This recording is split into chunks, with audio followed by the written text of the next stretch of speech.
As we enter the endgame of Jujutsu Kaisen, it seems like Ryomen Sukuna might be too strong for the current Jujutsu Kaisen cast. Since the beginning of Jujutsu Kaisen, us fans had been wondering how strong a full power Sukuna would be. And ever since Sukuna fought Megumi in chapter 9 of JJK, Gege has been planting seeds that eventually led to where we are now in seeing Sukuna's full power on display. With Sukuna even defeating the strongest modern Jujutsu sorcerer, Satoru Gojo. This early victory set the stage for Sukuna to be perceived as an unbeatable opponent, but it begs the question of how will the current sorcerers defeat Sukuna? Something I specifically call the Sukuna problem. Straight off the defeat of Satoru Gojo, the rest of the sorcerers have been called to a tall task that seems impossible to fulfill, that'll most likely add depth to their development. Despite Sukuna's captivating character, his overwhelming power threatens to overshadow his development. The focus on his strength raises doubts about whether the narrative will allow for a satisfying conclusion that does justice to his complexity as a character. One of my biggest concerns is the decline in Sukuna's writing, leading to repetitive story beats. The recent fights involving Sukuna, such as Yuta vs Sukuna and Yuji vs Sukuna, I feel like failed to deliver the excitement and depth expected, contributing to a sense of stagnation in the narrative. I mean, even against Yuji didn't really get to do much until much recently, and he's been fighting Sukuna pretty much this whole time. Same with Yuta, who only pretty much did one impressive thing or one or two impressive things against Sukuna.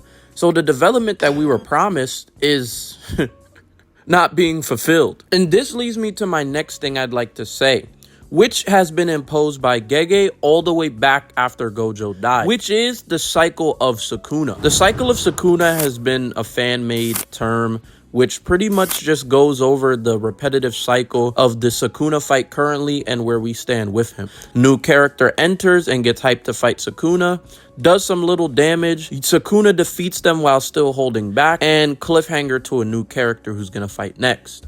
This imposed cycle has introduced seemingly irrelevant characters like Higuruma and Kusakabe and has put them in prominent roles, ahead of characters like Yuta and Yuji, or Maki. And I feel like this decision has led to the hype around these certain characters dying down, creating a cycle of disappointment, which to me shows that there's a lot of missed opportunities in the storytelling. Which leads me to my next character we're going to be going over, which is Kashimo.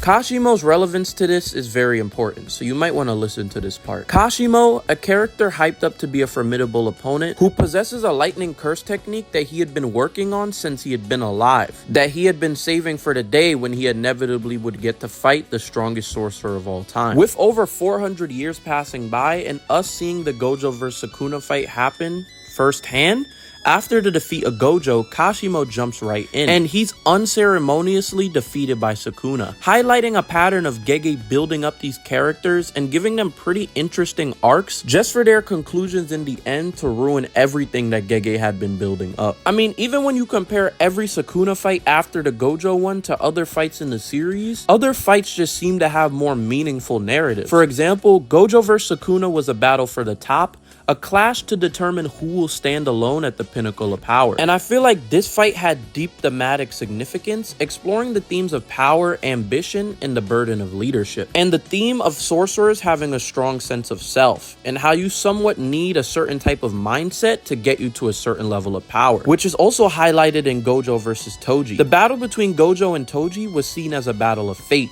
It was a confrontation between two people whose paths were entwined by destiny, with the fight delving into the concept of fate and free will, adding layers to the complexity of the narrative. In contrast, recent fights involving Sukuna have been criticized for lacking the depth and narrative of earlier fights in JJK. This has led to concerns about the direction of Sukuna's character development and the overall storytelling in Jujutsu Kaisen right now. It kind of just feels like Gege has lost his pen, and because of this, Sukuna just seems like he's going down character points. Hey yo, I'm looking at the clip, bro. What was that? Plan of wanting to fight the strongest or the other strongest besides himself in his own self-inflicted egotistical world is pretty much over. I don't know what Gege is gonna do to be able to close Sukuna's character arc in an interesting and intriguing way. I think that ticket is already out the window. And with the death of Kenjaku, you can say that Sukuna is just another name on the list of JJK characters who Gege has misused and abused. Yuji's fight with Sukuna lacking a lot of story beats and things that would make it more intriguing.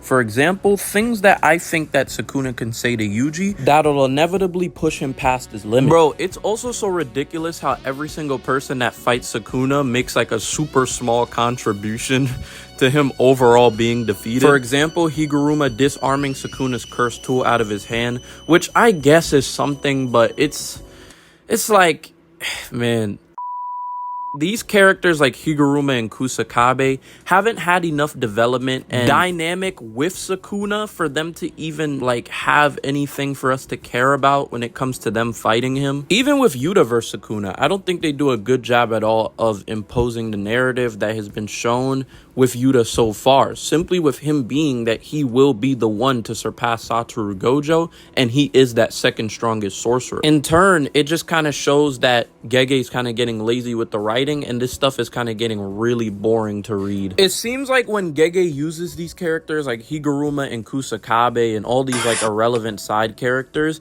that he's also using Gojo's name as like some sort of way to get people hyped for their fights against Sukuna, and he's also disrespecting everything he's done to build up Gojo's character as well. I mean, listen, since he's saying it, then I guess Higuruma would be as talented as Gojo, but it just seems like something he just said to get everybody hyped to get Sukuna fighting against someone no one cares about. And I feel like as we enter chapters like 255 and 256, I feel like, yes, Yuji will finally get his moment to shine, but going back to the Sukuna cycle, like I mentioned earlier, it's probably just gonna end up with Yuji getting defeated anyway and nothing too substantial coming out of it. I mean, to be honest, I think it would be pretty dumb if this whole time Yuji has not been able to do anything, or there's been no hints or implications while fighting Sukuna that Yuji was going to be pushed to his limit, that it just happens randomly at a moment like this. And I'm hoping that this happens, which is a good thing about it being an ongoing manga, which is when everyone is defeated, Yuji's the only one left. I feel like that would be better than him defeating Sukuna now, especially when Black Flash isn't enough to beat Sukuna, but I'll save that for the next video.